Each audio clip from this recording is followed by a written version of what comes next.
Hello friends, आज हम बात करने वाले हैं भारतीय अर्थव्यवस्था के बारे में। और यहाँ पे हम आर्थिक समृद्धि और आर्थिक विकास के बारे में समझेंगे, जो भारतीय अर्थव्यवस्था का एक काफ़ी महत्वपूर्ण टॉपिक होता है और जिससे आने वाले एग्जाम में काफ़ी क्वेश्चन हमको देखने को मिलेंगे। तो उन क्वेश्चनों पे भी किस तरीके से क्वेश्चन बनते हैं उनको भी हम यहाँ पर समझेंगे। और इस टॉपिक को समझना यहाँ पे इसलिए ज़रूरी है क्योंकि अगर इसको हम कॉन्सेप्ट के बेस पर बात करें तो इसका कॉन्सेप्ट जो इस पर कॉन्सेप्चुअल क्वेश्चन बनते हैं, तो उन क्वेश्चनों को हमको आगे समझने के लिए बहुत ज़रूरी है। तो पहले हम कॉन्सेप्ट को समझेंगे, उसके बाद से हम जो प्रश्न बनते हैं उन पर जाएंगे। तो आज का टॉपिक हम स्टार्ट करते हैं। तो जैसा कि आज का टॉपिक है हमारा आर्थिक समृद्धि और आर्थिक विकास। तो दो चीज़ें इसमें हमारी है, एक तो समृद्धि है, दूसरा विकास है। तो दोनों शब्द अलग अलग हैं, लेकिन आर्थिक दोनों ही जगह हमारा क्या हो जाता है, कॉमन हो जाता है। यानी आर्थिक जो है दोनों जगह हमारा कॉमन होता है और समृद्धि और विकास ये दो शब्द यहाँ पे देखने को मिलते हैं। अब यहाँ पे हमको समृद्धि और विकास में क्या अंतर है, बेसिकली इनको समझना बेहद जरूरी है। अगर हम समृद्धि और विकास को अगर समझ लेंगे तो उसके बाद से हम इससे बनने वाले प्रश्नों को भी आसानी से हल कर सकते हैं। होने को बोर्ड पे ये सारी चीज़ें लिखी हुई हैं, इसको आप ऐसे भी नोट कर सकते हैं, लेकिन अगर आज इसको समझ जाएंगे तो इससे वाले बनने वाले जो भी प्रश्न हैं उसको आप कभी नहीं भूल पाएंगे। तो जैसे कि यहाँ पे समृद्धि है और विकास है, तो समृद्धि को पहले समझते हैं हम। तो समृद्धि हमारी बेसिकली होती क्या है, इसको हम वृद्धि भी कह सकते हैं, वृद्धि या समृद्धि कह ले, आप इसको वृद्धि कह लें, दोनों ही एक ही बात है। और विकास जैसे कि आप बहुत बार सुनते ही होंगे कि विकास क्या होता है। विकास एक निरंतर चलने वाली प्रक्रिया होती है और काफ़ी लंबी चौड़ी प्रक्रिया होती है और काफ़ी एक बड़ी अवधारणा भी ये है। लेकिन जो वृद्धि है, वृद्धि जैसे कि आप किसी पेड़ का बढ़ना समझ लीजिए। अगर हम इसको अर्थशास्त्र से थोड़ा हटकर इसको समझें तो इसको हम इस तरीके से समझ सकते हैं, जैसे किसी पेड़ का बढ़ना, उसमें क्या हो रही है, वृद्धि हो रही है। इसके अलावा हम कोई बच्चा है उसका वो बचपन से लेके वृद्धावस्था तक अगर उसका वो देखेंगे तो उसके भी क्या है, दिन प्रतिदिन उसकी लंबाई बढ़ रही है, उसकी मोटाई बढ़ रही है, तो उसमें भी कहीं ना कहीं क्या हो रही है, वृद्धि हो रही है। तो हर किसी चीज़ में किसी ना किसी रूप में आपको वृद्धि देखने को मिलती है और कहीं ना कहीं उसका विकास भी देखने को मिलता है। तो ये दोनों ही चीज़ें क्या है, इसमें एक छोटा सा अंतर है जो इन दोनों को अलग बनाता है, वृद्धि और विकास को। तो वृद्धि को अगर हम एक अपने रूप से समझें तो जैसे कि अगर हम लोग यहाँ पे हैं तो अपने रूप से हम इसको ऐसा कह सकते हैं, जैसे एक बच्चा पैदा होता है तो उस वक्त क्या होता है, बच्चा लगभग कितना मुश्किल से एक 30-40 या इसके बीच में इतना सेंटीमीटर उसकी लंबाई होती है।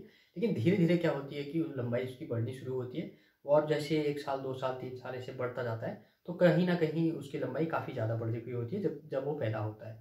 तो वो क्या है, उसमें वृद्धि है उसकी। तो वृद्धि क्या है, हमको दिखाई दे रही है, वृद्धि बढ़ते हुए हमको नजर आ रहा है वो, और उसकी लंबाई हमें पता चल रहा है कि वो क्या हो रहा है, बड़ा हो रहा है और उसमें अंतर हमको देखने को मिल रहा है। तो ये क्या है, वृद्धि है, जिसको हम क्या कह रहे हैं, समृद्धि कह रहे हैं। लेकिन विकास, अगर आप विकास की बात करें तो विकास क्या होता है, जैसे बच्चा जब पैदा होता है उस वक्त वो बोल नहीं पाता है। तो बोल नहीं पाता है, उसके अलावा वो किसी चीज़ को समझ नहीं पाता है। लेकिन धीरे धीरे जैसे जैसे उसका दिमाग का विकास होता है और उसे चीज़ें समझ में आने लग जाती है कि अपनी माँ को पहचानना शुरू करता है, उसके बाद से अपने परिवार में जो भी उसके आसपास उसको देखते हैं सुबह शाम, तो उन लोगों को वो पहचानना शुरू करता है। फिर धीरे धीरे धीरे उसके माइंड में उसके अपने नाम के प्रति क्या होना शुरू हो जाता है, एक कल्पना करने लग जाता है कि हाँ मेरे नाम ये है। तो धीरे धीरे उसकी एक कल्पना शक्ति में क्या होती है, बढ़ोतरी देखने को मिलती है और उसका विकास होते हुए हमको नजर आता है। तो ये क्या हो रहा है, बच्चे में विकास हो रहा है। तो उसका मानसिक विकास जैसे जैसे जितना परिपक्व होगा उस प्रकार से उसमें क्या होने लग जाता है, उसका मेंटल डेवलपमेंट होना शुरू हो जाता है, यानी मानसिक विकास होना शुरू हो जाता है। तो जो विकास और वृद्धि है इसमें एक छोटा सा अंतर है। अंतर क्या है, जैसे वृद्धि है, वृद्धि क्या हो रही है, वृद्धि को अगर हम इस तरीके से समझे, जैसे उसकी लंबाई बढ़ रही है तो हम लंबाई को उसको क्या डायरेक्टली क्या कर सकते हैं, नाप सकते हैं, उसको मेजर कर सकते हैं। तो नापने के बाद हम कह सकते हैं कि यह आज इतना कितना मीटर लंबा हो गया है या इतना फीट का हो गया है, तो इतना सेंटीमीटर था पहले। तो हम एक क्या कर सकते हैं, तुलना कर सकते हैं। यानी हम लंबाई अगर नाप रहे हैं तो उसके वृद्धि को हम क्या कर ले रहे हैं, सीधे से सीधे नाप ले रहे हैं। तो हमको ये पता चल जा रहा है ये पहले इतना था, आज इतना हो गया। तो ये क्या है, उसकी वृद्धि है।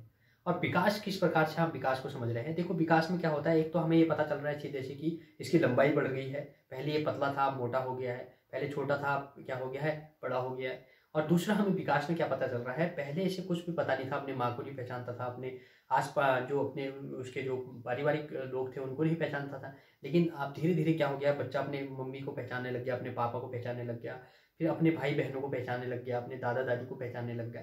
तो ये उसका क्या है, एक मानसिक विकास है।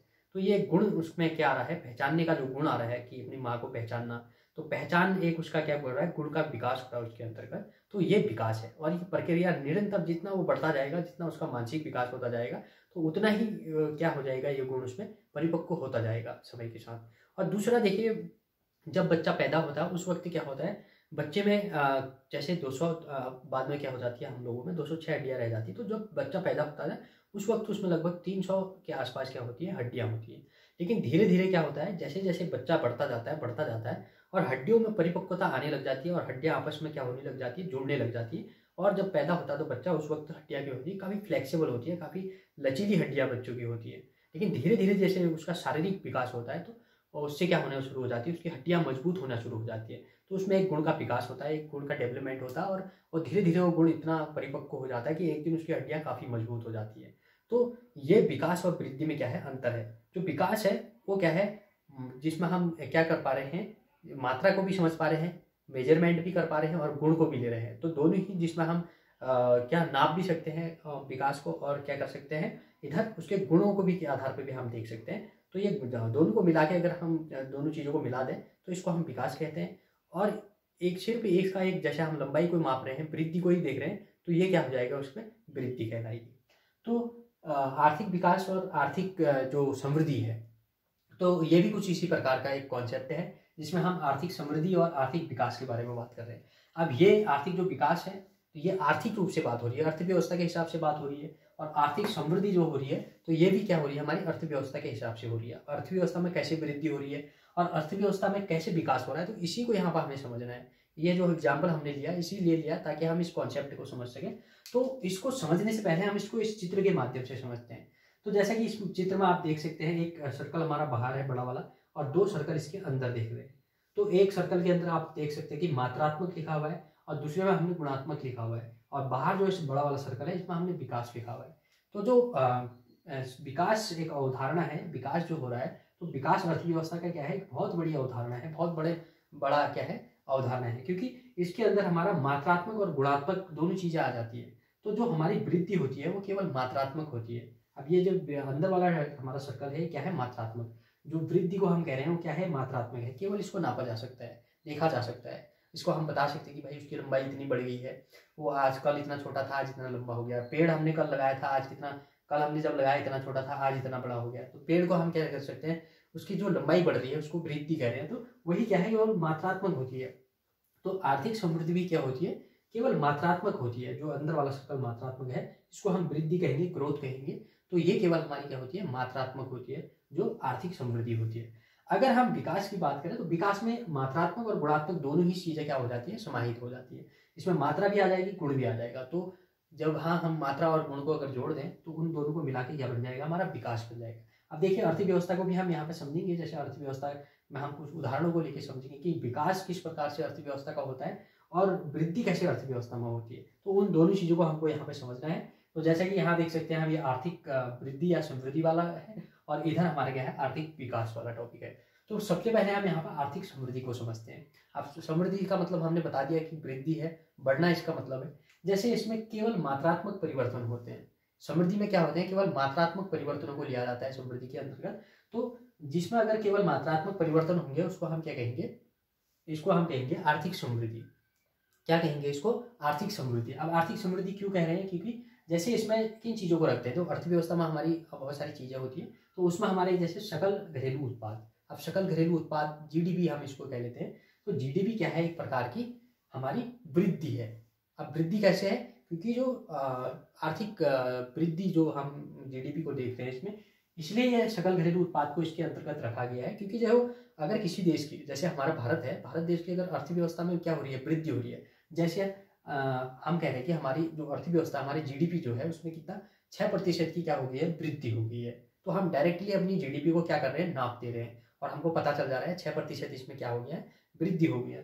तो जो सकल घरेलू उत्पाद यानी जीडीपी है, ये हमारा क्या है, एक आर्थिक समृद्धि की अवधारणा है। क्या है, आर्थिक समृद्धि की अवधारणा है। क्योंकि यहाँ पर प्रश्न बन सकता है कि बताइए इनमें से कौन सा आर्थिक समृद्धि की अवधारणा है। तो आप कहेंगे जैसे उसमें सकल घरेलू उत्पाद हो सकता है, जीडीपी दे देगा वो आपको, या सकल राष्ट्रीय उत्पाद दे देगा, जीएनपी जिसको बोलते हैं। इसके अलावा प्रति व्यक्ति आय दे देगा, या उत्पादन में वृद्धि दे देगा। तो यह आपको ध्यान रखना है कि सकल घरेलू उत्पाद यानी जीडीपी में अगर वृद्धि हो रही है, जीडीपी हमारे क्या होती है, या तो बढ़ती है या तो घटती है, दो ही काम इसमें होता है जीडीपी में। अब जीडीपी का बढ़ने का मतलब ऐसा नहीं है कि हर कोई व्यक्ति की क्या हो रही है, प्रति व्यक्ति आय बढ़ रही है, या हर कोई व्यक्ति का शिक्षा स्वास्थ्य ये सारी चीज़ें सही हो जा रही है। इसका जीडीपी का मतलब ये बिल्कुल नहीं होता है कि अगर जीडीपी में हमारी वृद्धि हो रही तो इसका ये बिल्कुल मतलब नहीं है कि हमारे जो देश में रहने वाले लोग हैं उनका जीवन स्तर अच्छा सुधर गया है। इसका मतलब ये नहीं होता है कि अगर जीडीपी में वृद्धि हो रही है। हो सकता है कि हमारे देश में रहने वाले कुछ लोगों की आय बढ़ रही हो, कुछ कंपनियों की आय बढ़ रही हो, तो इसका मतलब ये नहीं है कि हमारे जो समाज में रहने वाले लोग हैं सबका आर्थिक कल्याण हो रहा है। इसका मतलब बिल्कुल ये नहीं है कि अगर हमारी जीडीपी में वृद्धि हो रही है। तो इसलिए इसको क्या कहा जाता है, केवल मात्रात्मक उपकरण है किस चीज़ का, आर्थिक समृद्धि का। तो आर्थिक समृद्धि के अंतर्गत आपको ध्यान में क्या क्या रखना है, एक तो हमारा जो सकल घरेलू उत्पाद जीडीपी नापते हैं हम, तो जीडीपी हमारी किसके अंतर्गत आ जाएगी, आर्थिक वृद्धि के अंतर्गत आ जाएगी। और दूसरा इसमें सकल राष्ट्रीय उत्पाद, सकल राष्ट्रीय उत्पाद जीएनपी, ग्रॉस नेशनल प्रोडक्ट इसको बोला जाता है। तो ये भी हमारे किसके अंतर्गत आ जाएगा, ये आ जाएगा हमारा आर्थिक समृद्धि के अंतर्गत।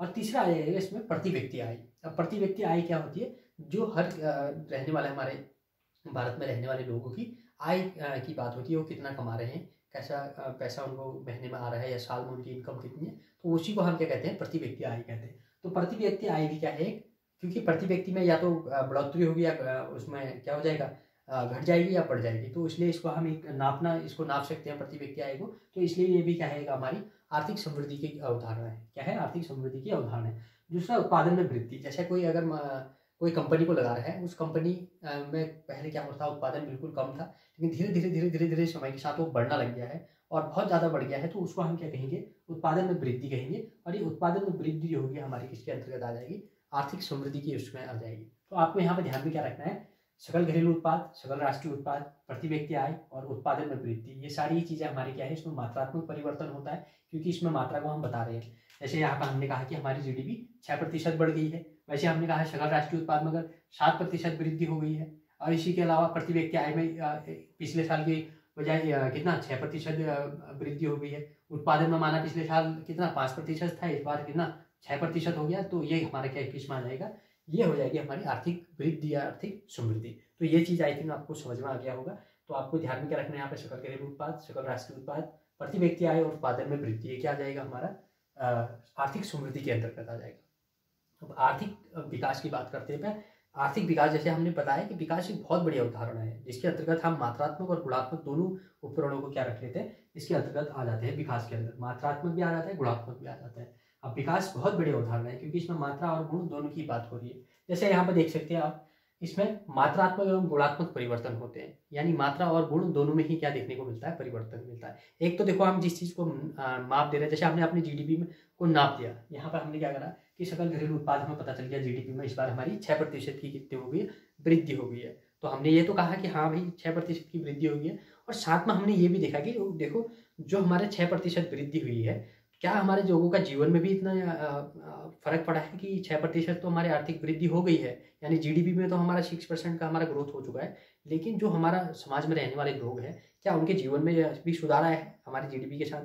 जैसे हमने देख लिया उसमें कि लोगों को क्या अच्छी शिक्षा प्राप्त हुई है, क्या इसके अलावा लोगों को अच्छा स्वास्थ्य प्राप्त हुआ है, या इसके अलावा अच्छा पोषण प्राप्त हुआ है। तो इस आधार पर हम क्या कहेंगे कि अगर हमारे जीडीपी के साथ हमारी शिक्षा भी अच्छी गुणवत्ता वाली अगर मिल रही है, अच्छा स्वास्थ्य मिल रहा है लोगों को यहाँ, इसके अलावा पोषण अच्छा मिल रहा है लोगों को, तो हम कहेंगे क्या हो रहा है कि हाँ हमारा आर्थिक विकास हो रहा है। तो क्या कहेंगे, अगर हमारे वहाँ पे जीडीपी में वृद्धि हो रही है, साथ में हमारी अच्छी शिक्षा मिल रही है लोगों को, और अच्छा एजुकेशन के साथ अच्छा स्वास्थ्य मिल रहा है, अच्छा पोषण मिल रहा है, तो हम क्या कहेंगे कि हमारा आर्थिक क्या हो रहा है, विकास हो रहा है।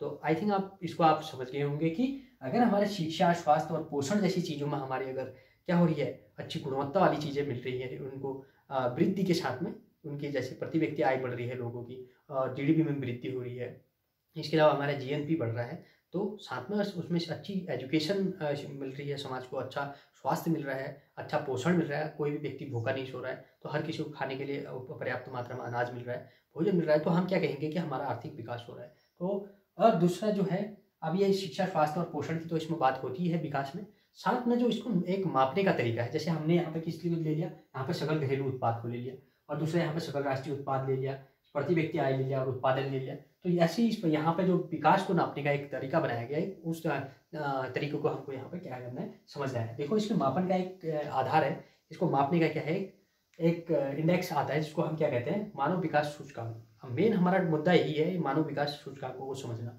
तो मानव विकास सूचकांक, इसको HDI बोलते हैं, ह्यूमन डेवलपमेंट इंडेक्स बोलते हैं। तो मानव विकास सूचकांक के द्वारा हम क्या करते हैं, किसी भी देश की जो विकास किस प्रकार का विकास कर रहा है, तो इसको हम क्या करते हैं, इसके माध्यम से क्या करते हैं, नापते हैं या मापते हैं, इसका मेजरमेंट किया जाता है। और ये जो मानव विकास सूचकांक है, इसको जो मानव विकास सूचकांक है, इसको समझने से पहले एक चीज़ और हम इसमें लेते हैं, आर्थिक कल्याण। अब आर्थिक कल्याण से क्या मतलब है कि जो समाज में रहने वाले लोग हैं, क्या आर्थिक रूप से उनकी जो आर्थिक रूप से वो संपन्न हो रहे हैं। देखो अब हमारे भारत को ले लीजिए, हमारे भारत में जो आर्थिक रूप से अगर हम ग्राउंड लेवल की बात करें, तो यहाँ पर आर्थिक कल्याण इस प्रकार का दिखाई देता है। जैसे हमारे गवर्नमेंट क्या करती है, बहुत सारी आर्थिक कल्याण के लिए योजनाएं चलाते हैं, और उसमें जो छोटे उद्योग धंधे हैं उनको बढ़ाने के लिए क्या करते हैं, लोन दिया जाता है, कम रेट पे, कम इंटरेस्ट पे लोन दिया जाता है। और इसके अलावा बहुत सारी स्कीम्स क्या करी जाती है, वेलफेयर के लिए की जाती है, आर्थिक कल्याण के लिए करी जाती है, ताकि लोगों को क्या हो सके, अच्छा उनका जीवन हो सके, आर्थिक रूप से वो संपन्न हो सके। लेकिन ग्राउंड लेवल पे इन स्कीमों का कितना फर्क पड़ता है वो आप लोग देखते ही होंगे। जब आप कहीं इधर उधर जाते होंगे तो आपको बहुत सारे, अभी आप रोडवेज पे चले जाओ या कहीं भी चले जाओ, तो रेलवे स्टेशन पे चले जाओ, तो आपको वहाँ पर बहुत सारे बच्चे क्या देखने को मिल जाएंगे, भीख मांगते हुए नजर आएंगे आपको। और वो कैसे क्या कहते हैं, बस्तियों में रहते हैं, कितनी गंदी बस्तियों में रहते हैं, उनका रहन सहन किस प्रकार का है, उनका एजुकेशन किस प्रकार का है, उनका हेल्थ किस प्रकार का है, उनका पोषण किस प्रकार का है। तो ये क्या है, इसीलिए आर्थिक विकास इसको कह रहे हैं, क्योंकि आर्थिक विकास के अंतर्गत क्या आता है, बहुत बड़ी अवधारणा आ जाती है।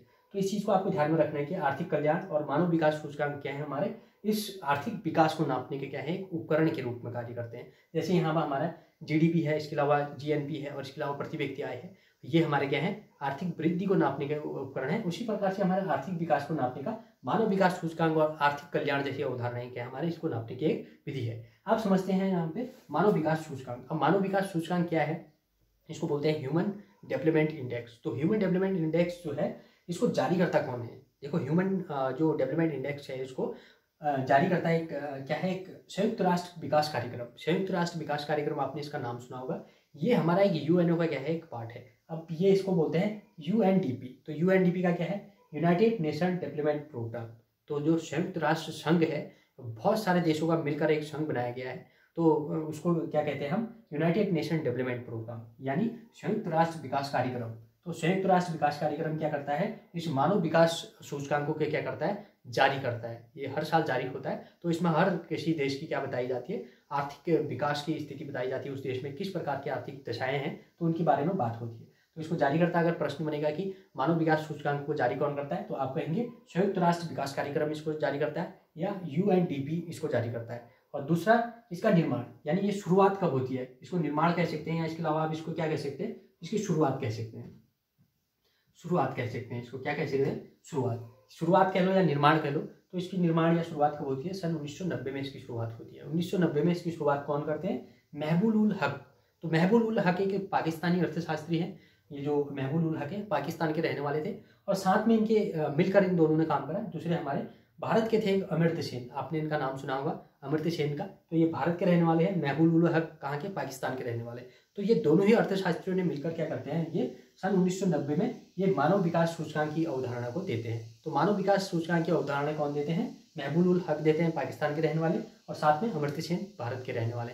तो इन दोनों ने मिलकर इस मानव विकास सूचकांक की क्या दिया, इस अवधारणा को दिया। और सन 1990 में इन्होंने बताया कि भाई देशों का जो, अगर हम आपको आर्थिक विकास नापना है, तो आपको एक मानव विकास सूचकांक को जारी करना पड़ेगा। जो देशों में रहने वाला मानव है, उसकी क्या स्थिति, वहाँ पे क्या, कैसा एजुकेशन उनको दिया जा रहा है, कैसा उनको हेल्थ दिया जा रहा है, कैसे उनकी जो इनकम है वो कैसा है उनका। तो इस आधार पर हमको देखना चाहिए कि वहाँ का विकास किस प्रकार से है। तो उन्हें विकास का नापने का एक क्या दे दिया, एक उपकरण बना दिया, जिसको हम क्या कह रहे हैं, मानव विकास सूचकांक दे रहे हैं। और यहाँ पर अगर प्रश्न बनेगा कब इसकी शुरुआत होती है, तो आप कहेंगे 1990 में इसकी क्या होती है, शुरुआत होती है। और कौन करते हैं, महबूब उल हक और दूसरे अमर्त्य सेन। तो ये दो हैं, महबूब उल हक पाकिस्तान के हैं और ये इंडिया के हैं, अमर्त्य सेन। और यहाँ पे एक ध्यान रखने वाली बात यह है कि जो अमर्त्य सेन हमारे, इनको 1998 में क्या मिलता है, नोबेल पुरस्कार से इनको सम्मानित किया जाता है। क्या किया जाता है, 1998 में नोबेल पुरस्कार से इनको सम्मानित किया जाता है। ये भी आपको ध्यान में रखना है। दूसरा, अब मानव विकास सूचकांक जो ये जारी होता है, ये किस आधार पर जारी होता है। तो मानव विकास सूचकांक मापन के क्या आधार है, इसको मतलब कैसे नापा जाता है। अगर किसी देश का, अगर हम मानव विकास सूचकांक जारी कर रहे हैं, तो किस आधार पर उस देश का मानव विकास सूचकांक को हम जारी कर रहे हैं।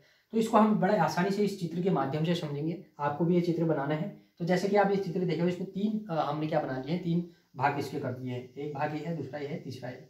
तो पहला भाग जो है इसको हम साक्षरता कहते हैं। इस साक्षरता को या लिटरेसी इसको बोला जाता है। तो साक्षरता देखते हैं हम उस देश की कि किस प्रकार के वहाँ के कितने लोग वहाँ पे साक्षर है, कितने वहाँ पे साक्षरता हो चुकी है उस देश की, कितने लोग एजुकेटेड हो गए हैं, और वो एजुकेशन अगर मिल रहा है लोगों तो किस प्रकार का एजुकेशन मिल रहा है, गुणवत्ता वाला एजुकेशन मिल रहा है या इस प्रकार मतलब खाली वहाँ पे एजुकेशन मतलब साक्षरता दर को बढ़ाने के लिए लोगों को पास कर दिया जा रहा है, आगे बढ़ा दिया जा रहा है, लोगों को नॉलेज नहीं है अपनी फील्ड का, जैसे स्किलफुल एजुकेशन नहीं मिल पा रहा है। तो इस आधार पर क्या किया जाता है, एक ये मानव विकास सूचकांक का ये आधार है साक्षरता, जिसको हम क्या कहते हैं, लिटरेसी रेशियो इसको बोला जाता है। दूसरा आ जाता है हमारा प्रति व्यक्ति आय। दूसरा क्या आता है, प्रति व्यक्ति आय, जिसको हम क्या कहते हैं, पर कैपिटा इनकम बोलते हैं। तो पर कैपिटा इनकम के हिसाब से भी हम क्या देखते हैं, इस मानव विकास सूचकांक को नापने का एक आधार रखते हैं। तो हम उस देश का प्रति व्यक्ति आय देखते हैं। पहले हम वहाँ की साक्षरता देखते हैं कि कितने लोग वहाँ पे साक्षर हैं, और दूसरा देखते हैं प्रति व्यक्ति आय, वहाँ पे रहने वाले लोगों की कितनी आय है, कितना इनकम है, कितना पैसा कमाते हैं, किस प्रकार का वो पैसा कमा रहे हैं। तो वो उस आधार को भी यहाँ पे लिया जाता है, प्रति व्यक्ति आय को।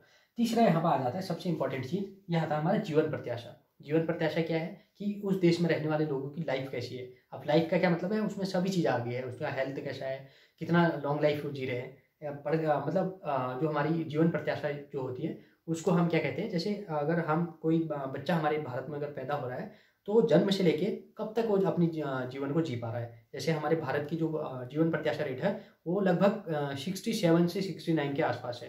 तो वहीं अगर आप जापान के देखेंगे तो वहाँ लोग 100 साल जी रहे हैं। तो वहाँ वो उनका जीवन प्रत्याशा रेट क्या है, काफ़ी ज़्यादा है जापान में। हमारे भारत में देखेंगे क्योंकि हमारे भारत में क्या है, बचपन से लोगों को पोषण का क्या नहीं, अच्छा पोषण नहीं मिलेगा, और दूसरा क्या हो जाएगा, अच्छा उनको पढ़ाई लिखाई नहीं मिलेगी तो अच्छा एजुकेशन नहीं मिल पाएगा, तो उसके बाद से उनका जीवन खराब होना ही है। फिर लोग क्या करने का शुरू कर देते हैं, जो भी कोई काम कर रहा है, कोई मजदूरी कर रहा है, कुछ कर रहा है, तो लोगों को ठीक से खाना नहीं मिल पा रहा है और ठीक से सोने को नहीं मिल पा रहा है, और उनकी लाइफ में मतलब काफ़ी फ्रस्ट्रेशन के अलावा कुछ नहीं है, जिस कारण से उनका हेल्थ पर काफ़ी इफेक्ट पड़ता है, उनका मेंटल लेवल ख़राब हो जाता है, उनका फिजिकल जो फिटनेस होती है वो ख़राब हो जाती है, कई सारी चीज़ों का इफेक्ट पड़ता है लोगों की लाइफ में इस चीज़ का। तो जिस कारण से हमारे भारत की क्या हो गई है, जीवन प्रत्याशा रेट काफ़ी गिर गया है। तो आपको यहाँ पे ध्यान रखने वाली बात क्या है, मानव विकास सूचकांक के जो मापन के आधार हैं उसमें एक तो साक्षरता दर देखी जाती है देश की, और दूसरा प्रति व्यक्ति आय देखी जाती है, और तीसरा यहाँ पे जीवन प्रत्याशा देखी जाती है। तो ये तीन चीज़ों को आपको ध्यान में रखना है, साक्षरता, प्रति व्यक्ति आय और जीवन प्रत्याशा। ये अभी हाल में एक एग्जाम हुआ था, उसमें भी ये पूछा था कि मानव विकास सूचकांक को नापने के क्या आधार होते हैं। अब उसमें हो सकता है आपको ये तीन ऑप्शन उसमें रहेंगे, एक इसके साथ में कुछ और दे दिया आपको, यहाँ से दे दिया कि प्रति व्यक्ति आय दे दिया, या इसके अलावा क्या दे दिया, उत्पादन। प्रति व्यक्ति आय तो है ही, उत्पादन में वृद्धि दे दिया। तो आप अगर आप ये नए चित्र बनाए हो तो आप आसानी से पहचान लेंगे मानव विकास सूचकांक को नापने के तीन आधार हैं, साक्षरता होगी, प्रति व्यक्ति आय हो गया और जीवन प्रत्याशा रेट हो गया। तो ये चीज़ आप आई थिंक समझ गए होंगे, और आपको अगर ये समझ में आए तो आप जरूर इसको कमेंट बॉक्स में लिखें, और इन चित्रों को जरूर बनाएं इसमें, क्योंकि अगर ये चित्र आपके दिमाग में रहेगा तो आप इसको आसानी से हल कर लेंगे। तो आज का ये टॉपिक था हमारा, कैसा लगा आपको जरूर बताएं इसको। और एक क्वेश्चन भी हमारा, क्वेश्चन ये है कि मानव विकास सूचकांक को नापने के कौन से आधार हैं, और आर्थिक समृद्धि और आर्थिक विकास में क्या अंतर है उसको भी आपको लिखना है। तो आज के लिए इतना ही, धन्यवाद।